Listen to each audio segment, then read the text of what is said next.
Hi guys, today we can unbox the Redmi Note 12. So let's go unbox it. Now time to unbox. First we're gonna open.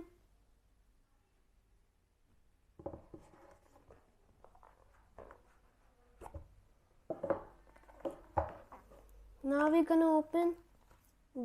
This is the instruction manual. This is the SIM card tool. And this is the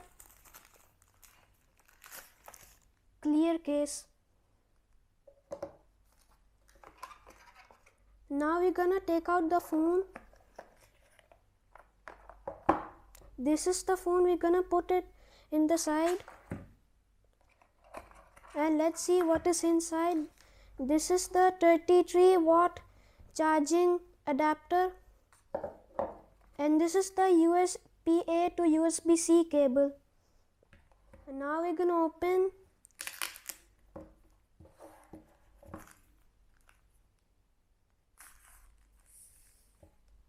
And this is the phone. Now we're gonna turn it on.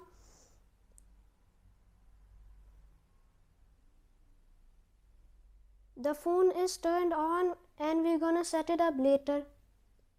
This was the unboxing of the Redmi Note 12 and I am going to see you on the next video.